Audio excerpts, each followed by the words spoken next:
ओम। ऋषि अथर्वा, देवता वाचस्पति, छंद अनुष्टुप, स्वर गांधार उदात्त। ओम। पुनः एहि वाचस्पते देवेन मनसा सह वसोस्पते नीरमयमयी एव अस्तु मयि श्रुतम। हे वाचस्पति, तुम आ जाओ देवों के मन के साथ पुनः। हे वसोस्पते, तुम रमण करो, मुझमें ही हो श्रुत, मुझमें ही।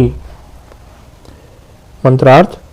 वाचस्पते, हे वाणी के अधिपति, देवेन देवों द्वारा, देवों के साथ, मनसा मन, सह के साथ, पुनः पुनः, एहि आओ, वसुस्पते, हे वसु के अधिपति, वास स्थान वास करने वाले, वासदाता के अधिपति, मई मुझमें, नी निश्चित, निरंतर, रमे रमण करो, श्रुतम श्रुत, वेद, एव ही मई मुझमें, अस्तु हो।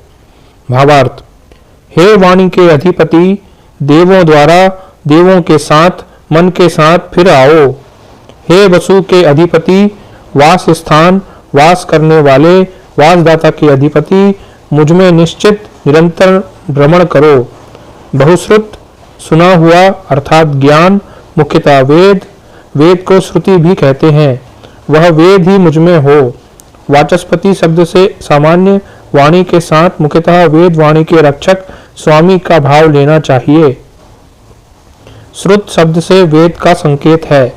वेद को समझने उपयोग करने के लिए दिव्य मन की आवश्यकता है। परमात्मा को वाचस्पति के साथ ही यहाँ वसुस्पति भी कहा गया है, क्योंकि वेद के अध्ययन उपयोग के लिए वास वसन वासन भी चाहिए। साधक कहता है कि वेद प्रदान करें और मुझमें वेद ही हो। धात्वादि निरुक्त।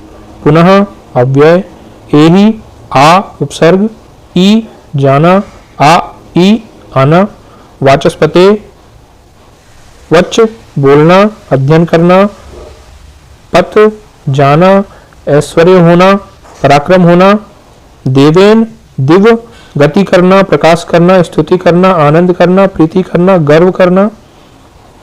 मनसा मन, मनन करना, विचार करना, स्वीकार करना, मान्य करना, गर्व होना।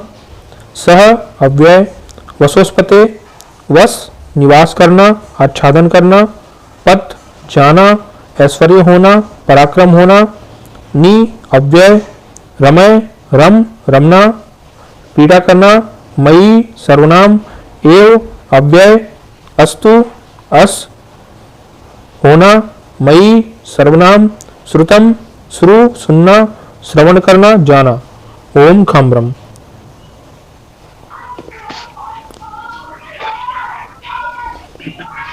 ओम खम ब्रह्म।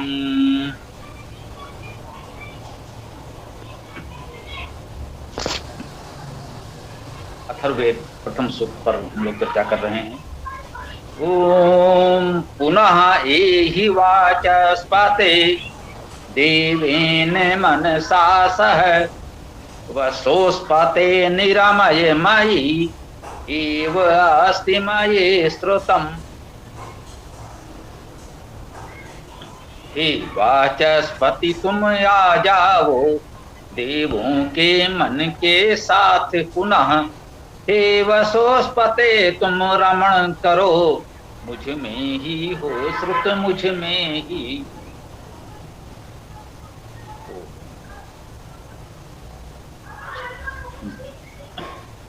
देखें, इस मंत्र का ऋषि अथर्वा है।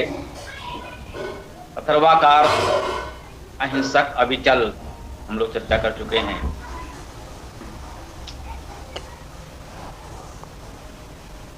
देवता वाचस्पति है, वाणी का अधिपति, अर्थात इस मंत्र में उस वाणी के अधिपति का वर्णन है। वाणी का अधिपति परमेश्वर ही है। जैसा कि हम जानते हैं कि वेद में मुख्य लक्षण तो परमेश्वर ही है।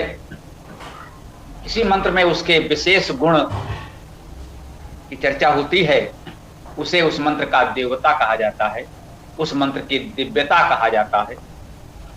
उस मंत्र की जो विशेष बात है, जो विशेष बात हमको उस मंत्र में सिखाई बताई जा रही है, वही उस मंत्र की विशेषता है, दिव्यता है या देवता है, एक ही बात है। तो वाचस्पति इसका देवता है।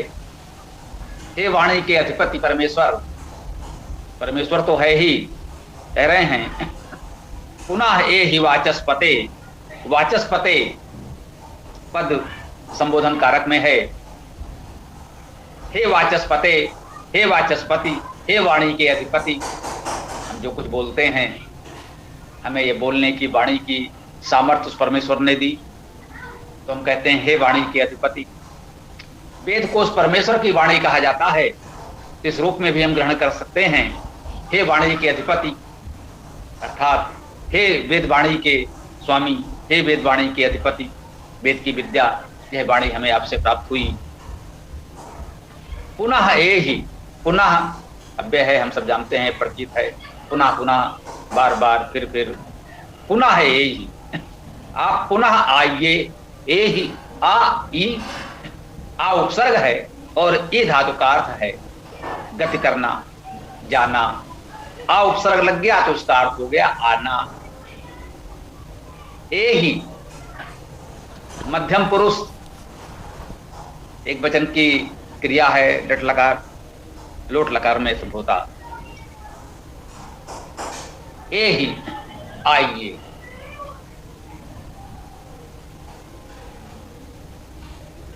तो हम कह रहे हैं, परमेश्वर से प्रार्थना कर रहे हैं कि हे वाचस्पति, हे वाणी के अधिपति परमेश्वर, पुनः ए, आप पुनः आइए। वह तो सदा सर्वत्र है, वो कब आया और कब गया। पुनः आइए में यह भाव भी निहित है कि आप तो हमारे पास होते ही हैं।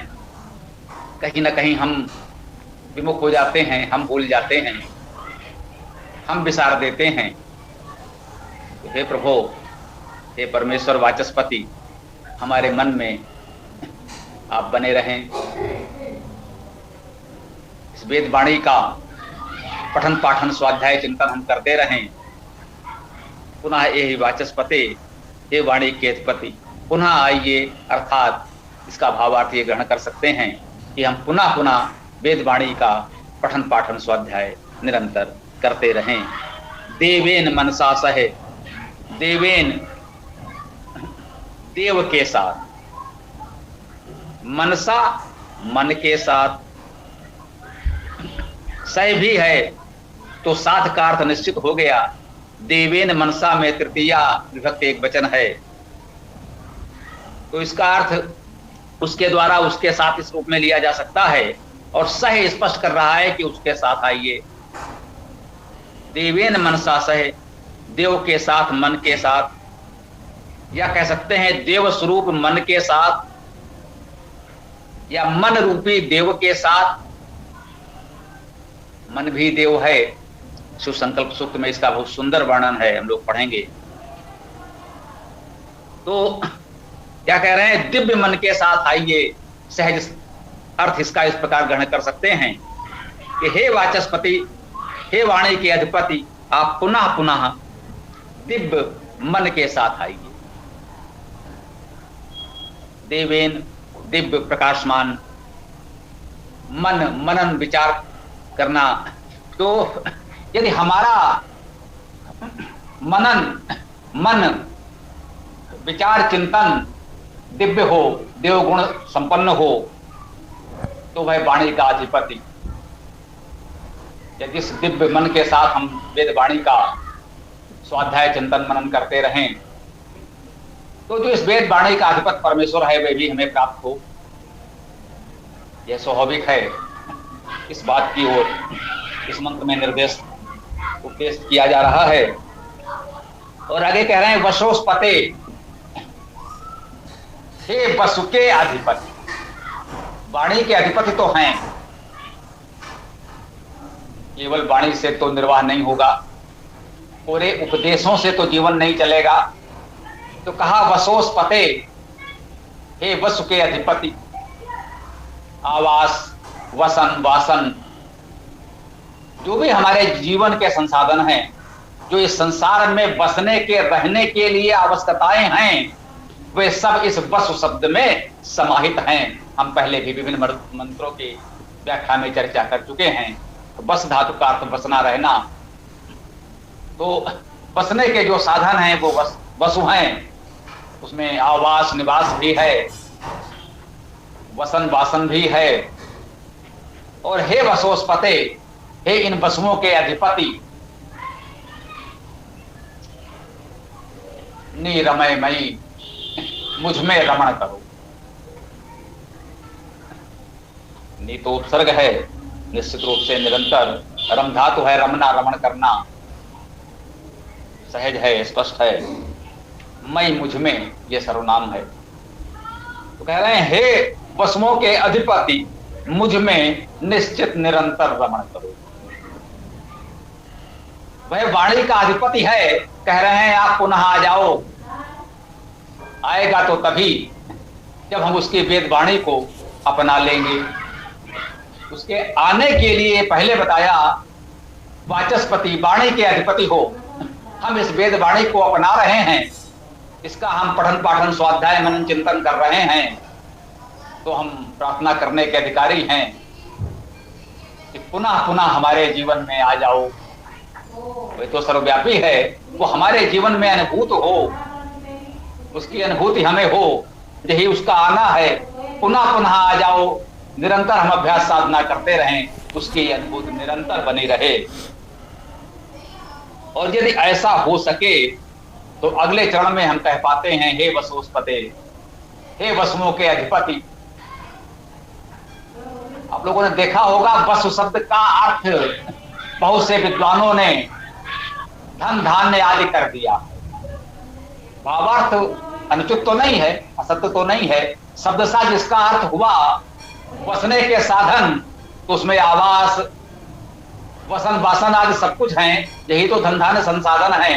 तो भावार्थ करने में कुछ अनुचित नहीं है, क्योंकि हम बिल्कुल शब्दशः अर्थ करना चाहते हैं, बताना चाहते हैं, जिससे कोई भ्रम न रहे, तो हम उस प्रकार से स्पष्ट कर देते हैं। सामान्यतः लोगों ने भावार्थ कर दिया है, ये मानकर कि प्राचीन भाष्यकार विद्वान मानते थे कि उनके जो निकट के लोग हैं, जो उनके पाठक रुका होंगे, संस्कृत उनके बोलचाल की भाषा थी, तो इतना तो वो जानते ही थे कि वस धातु से ये वसु शब्द बनेगा,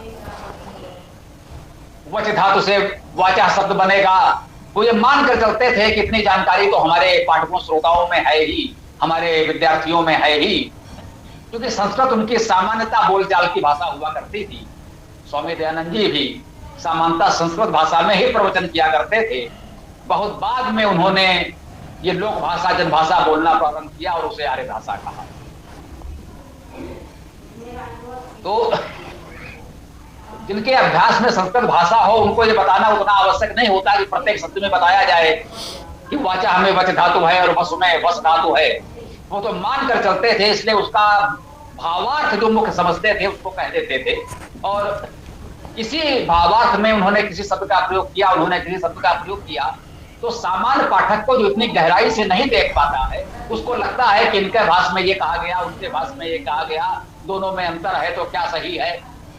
जब आप इस दृष्टि से देखेंगे तो शब्दार्थ सबके सही हैं, भावार्थ ग्रहण करने में अपने अपने विचार हैं। जैसा कि अभी हमने कहा, इसका अर्थ लोगों ने धन कर दिया है, तो अनुचित तो नहीं है, परंतु अब जो स्थिति आ गई है, संस्कृत बोलचाल की भाषा नहीं रही, तो आप इस दृष्टि से देखते हुए चलें कि उसका शाब्दिक अर्थ है क्या।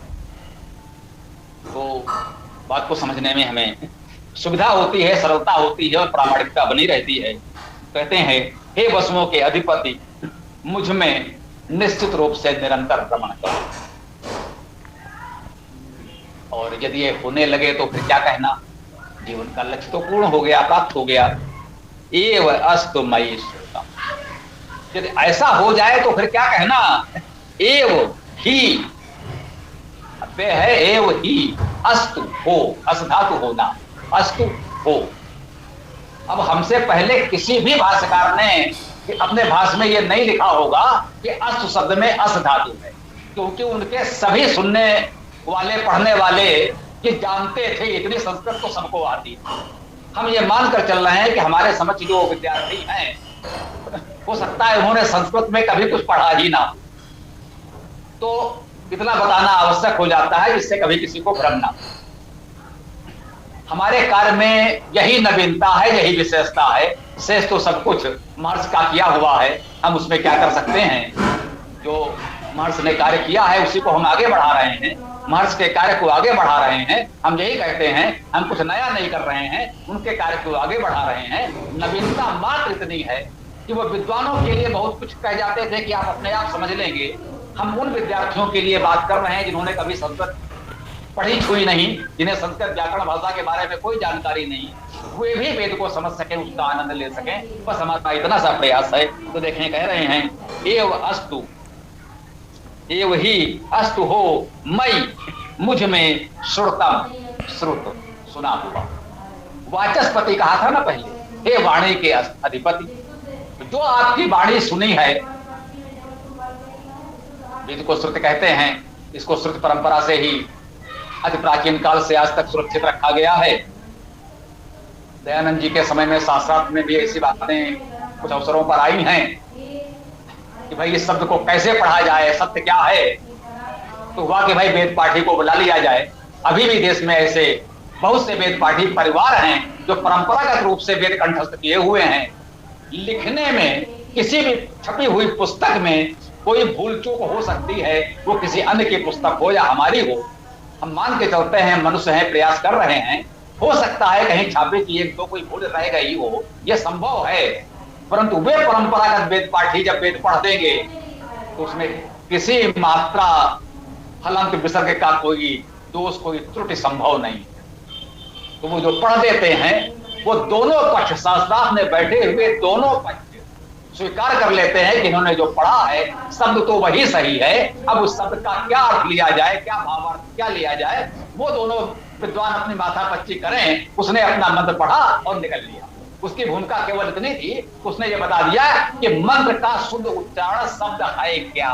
अब उसका अर्थ पर माथापच्ची आप लोग करते रहिए, वो उसका विषय ही नहीं है कि आप किस विषय पर चर्चा कर रहे हैं, कौन क्या सिद्ध करना चाहता है। उसने तो केवल शुद्ध मंत्र का शब्द बता दिया कि इस मंत्र का शब्द ये है। तो ये जो श्रुत परंपरा से वेद चले आ रहे हैं, वेद के प्राप्त होने के, सृष्टि के आदि जो भी हम कह लें, उस समय से आज तक ये परंपरा चली आ रही है। तो कह रहे हैं एव अस्तमय श्रुतम, ये जो सुना हुआ ज्ञान है, वेद है, विद्या है, यह है मुझ में हुई।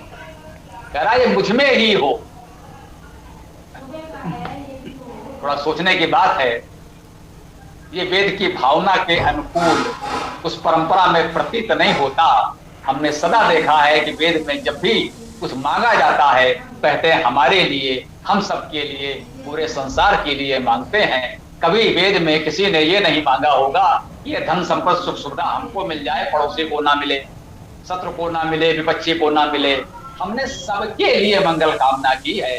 लेकिन यहाँ पर कह सकते हैं कभी कभी ये भावातिरेक है, ये भावना का अतिरेक है, ये भक्ति का अतिरेक है, ये समर्पण का अतिरेक है। वो ये नहीं चाहता है कि मेरा हित हो, दूसरे का हित हो जाए।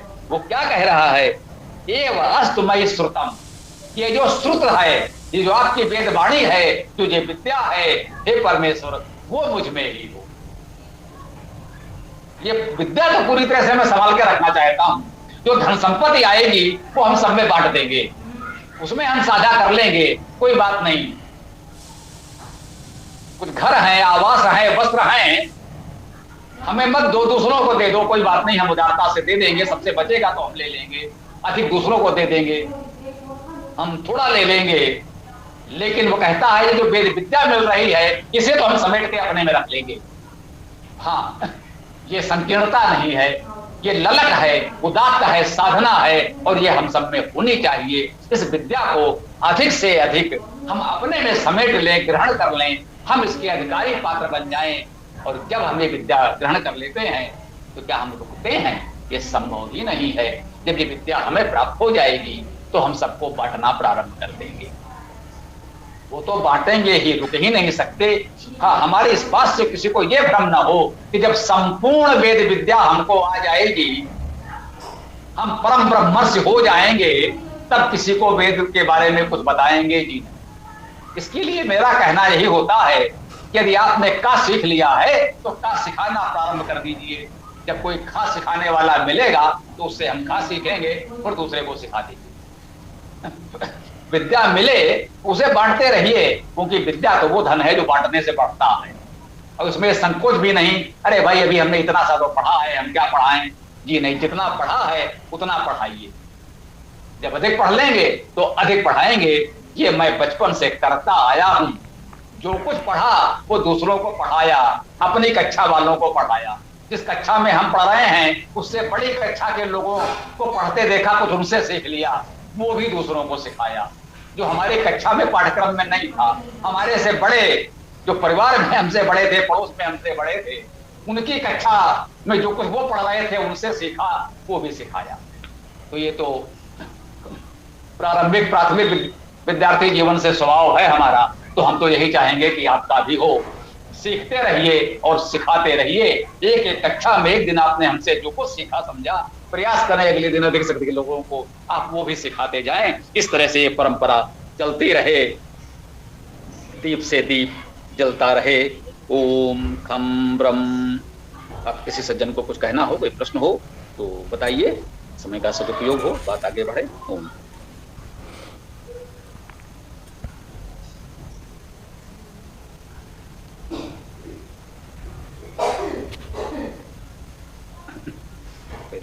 स्वामी जी, यच्छतु जो शब्द आया हुआ है, तो यत इच्छति भी हो सकता है या यत और चत चित की तरफ जाएगा ये? हाँ, ये शब्द जो आप कह रहे हैं ये इस मंत्र में तो आया नहीं है। कहाँ है ये? जी बोलिए। वाले में अगला वाला दिख गया मुझे, वेद रख के बैठा हूं ना जी। जी नहीं, आज भी हमने जो मंत्र पढ़ा है उसमें तो ये शब्द आया नहीं।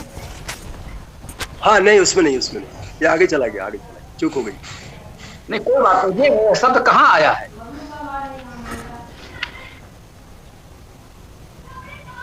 ये जो शब्द आया श्रुतम, तो श्रुतम जो अपन वेदों को कहते हैं, या जो दूसरे जो हमारे जैसे उपनिषद हैं या पुराण आदि हैं, या जो दूसरे ग्रंथ है, दर्शन आदि हैं, इनको हम श्रुति में गिनते हैं या सभी को गिनते हैं?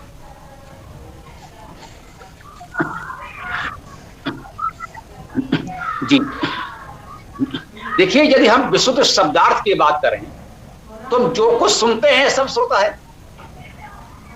जो भी हमने एक दूसरे से सुना, भाई वहां ये घटना हो गई तो हमने सुना ना, श्रुत तो वो भी हो गया शाब्दिक अर्थ में। परंतु कहीं कहीं पारिभाषिक शब्दावली होती है, रूढ़ अर्थ होता है, मतलब धातुज अर्थ से अलग तो नहीं होता। वो नाम रखा जाता है धातुज अर्थ को देखते हुए ही, परंतु वो रूढ़ हो जाता है कि इसके लिए। तो उस तरह से कहें तो परंपरा में श्रुति शब्द वेद के लिए रूढ़ हो गया। जिसे कहते हैं श्रुति स्मृति। इस संदर्भ में ये कहा जाता है श्रुति और स्मृति। तो अब जो स्मृति ग्रंथ हैं, ऐसा तो नहीं है कि वो कुछ अलग है, उनको सुना जा ही नहीं सकता, उनके सुनने पर रोक है, साहब लिख कर ही दीजिए हम सुनेंगे नहीं, ऐसा तो नहीं है। भाई विद्यार्थी पढ़ेगा तो गुरु से सुनकर ही सीखेगा, वो चाहे कुछ भी पढ़े, सुनना तो है वहां भी। तो ये अगर तकनीकी पारिभाषिक शब्दावली की बात करें तो श्रुति केवल वेद को कहते हैं, स्मृतियां अलग हैं, मनुस्मृति आदि आप जानते हैं, उन्हें स्मृति कहते हैं, श्रुति नहीं कहते। उसी तरह से जैसे पुराण है, दर्शन है, उपनिषद जो भी आपने कहा, तो उनके ये अलग अलग नाम। श्रुति शब्द केवल वेद का पर्याय है। वेद कहते हैं, मंत्र कहते हैं, छंदस कहते हैं, श्रुति कहते हैं, ये सब वेद के पर्याय हैं। वो हमारा मूल है, उस रूप में कह दिया। वैसे तो छंदोबद्ध कोई भी रचना हो, कोई भी भजन गीत गजल, वो सब छंदोबद्ध है, सब छंदस है। लेकिन नहीं, जब हम छंदस की बात करेंगे तो उसका आशय केवल वेद मंत्रों से होगा। सतसा तो छंदोबद्ध रचना कोई भी हो हम कह सकते हैं। संसार के किसी भी देश काल में किसी कवि ने कोई भी कविता लिखी है, छंदोबद्ध है तो है। परंतु एक रूढ़ शब्द है छंदस, वो समानता वेद के लिए है। और वेद में भी ये जान, बहुत से लोग जानते हैं, बहुत से लोग हो सकता है ना भी जानते हूं, 4 वेदों में ऋक, साम, अथर्व और यजु, छंदस अथर्व को कहा जाता है। एक सामान्य अर्थ में तो छंदस हम पूरे वेद को कहते हैं या चारों वेद को कहते हैं, लेकिन विशेष रूप से 3 वेदों का नाम लिखेंगे और उसके साथ जब छंदस शब्द का प्रयोग होगा तो उसका अर्थ होता है अथर्ववेद। तो अब ये रूढ़ हो गया, शाब्दिक अर्थ में नहीं है, ये एक तरह से छंदस शब्द अथर्ववेद के अर्थ में रूढ़ हो गया। कहीं कहीं तो ऐसा प्रतीत होता है कि अथर्ववेद को छंदोवेद, छंदस पहले कहा गया, अथर्व नाम संभवतः बाद में मिला। अब इसको लेकर के कोई ऐसा बनाने की आवश्यकता नहीं है कि इसको लेकर ही हमें कोई चर्चा विवाद प्रारंभ कर दें। एक सहज भाव से हमने कह दिया है, हमने नहीं कह रहे कि नहीं साहब ये कोई परम सत्य है, मैंने कहा ना एक तमाम अध्ययन के क्रम में कहीं कहीं ऐसा भी प्रतीत होता है, तो कोई ऐसी बात नहीं है। तो इस रूप में समझें कि रूढ़ में तो वेद ही श्रुति है, स्मृतियां अलग हैं, अन्य ग्रंथ अलग हैं, और शाब्दिक अर्थ में तो आप जो भी सुनते हैं सब कुछ है वो। और कुछ कहना हो किसी को तो बता सकते हैं।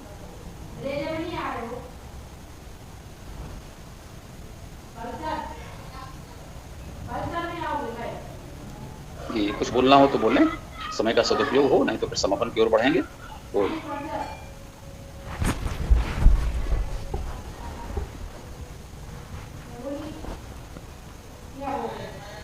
देखिए किसी को कुछ नहीं कहना है तो फिर सीताराम जी कुल कीजिए, समापन की ओर बढ़ सकते हैं। ईसापुत्र जी कुछ कह रहे हैं क्या?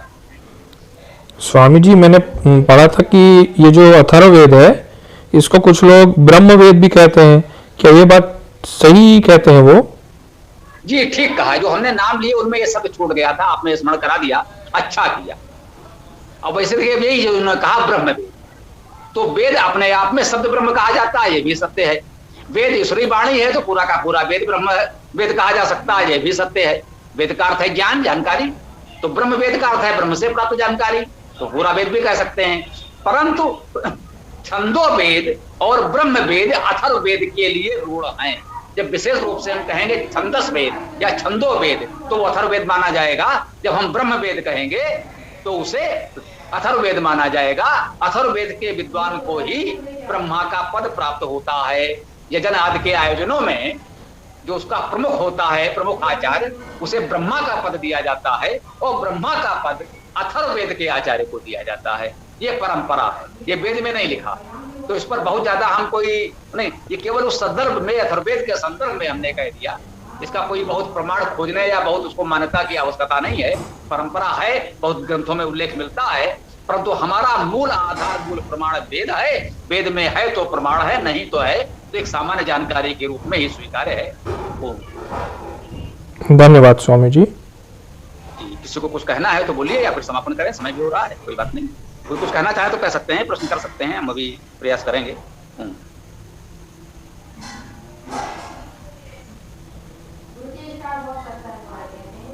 नमस्ते स्वामी जी। जी नमस्ते, बोलिए। ये अथर्ववेद जो बताया ये सबसे अंत में आया था क्या? ऐसा पढ़ा है मैंने। हाँ, ये आपने जो पढ़ा है वो ठीक नहीं जी, भ्रम है, निश्चित रूप से ये भ्रम है। ये भ्रम कैसे फैला ये थोड़ा कहना कठिन है और उस पर हमें जाना भी नहीं चाहिए।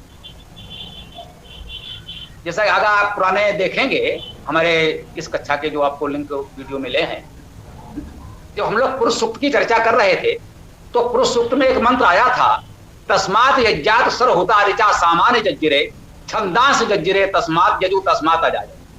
तो उस मंत्र में कहा गया, इसमें दोनों बातें समाहित हो गई, आपकी भी और इन्होंने भैया ने इसके पहले जो कहा था वो भी।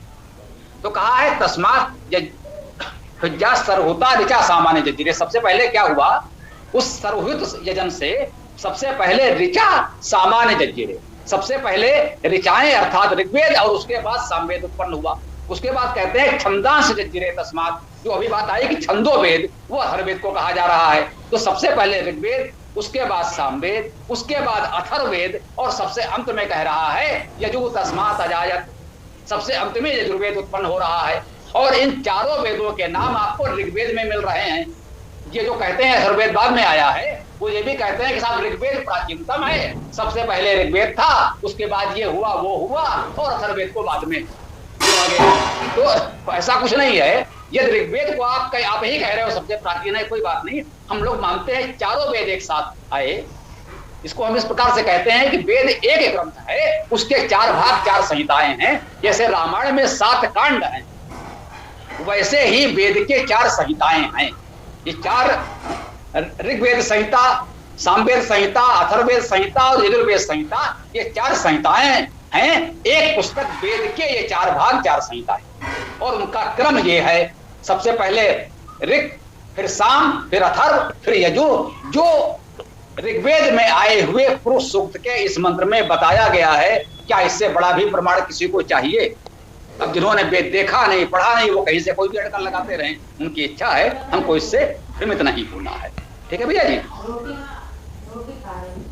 जी समझ लगी।